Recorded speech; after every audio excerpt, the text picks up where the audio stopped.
नमस्कार प्रणाम। हम भोजपुरी गायक सूर्यवली पटेल आप लोगों से आग्रह निवेदन करता है कि आजमगढ़ से सांसद पद के कर्मठ जुझारू एवं ईमानदार प्रत्याशी दिनेश लाल यादव उर्फ निरहुआ जिनका चुनाव चिन्ह है कमल, कमल के सामने वाली बटन दबाइए और दिनेश लाल यादव को भारी मतों से विजयी बनाइए। निरहुआ लड़ल बा चुनाव, चारों ओर नहीं के बूझल बना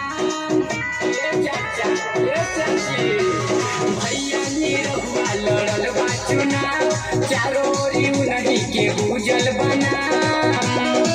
सुना चाचा चाची सबके प्यार चाहिए, हाथी जोड़ के पहिले सबके प्यार चाहिए। आजमगढ़ में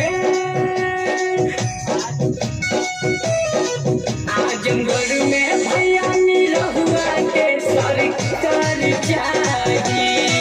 आजमगढ़ में भैया निरहुआ के सरकार चाहिए। बदल के रख देंगे मुकम्मल फिजा जमाने की। हमें तो जिद है दिनेश लाल यादव उर्फ निरहुआ भैया को भारी मतों से विजयी बनाने की। निरहुआ भैया जिंदाबाद जिंदाबाद जिंदाबाद।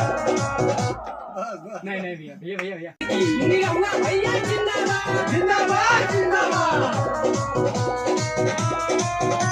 मीठी गरीबी सब कर मिली रोजगार हो, भैया निरहुआ जीत है सब बात तैयार हो। मीठी गरीबी सब कर मिली रोजगार हो, भैया निरहुआ जीत है सब बात तैयार हो। हमके बीजेपी के झंडा बरकरार चाहिए, हमके बीजेपी के झंडा बरकरार चाहिए। आजमगढ़ में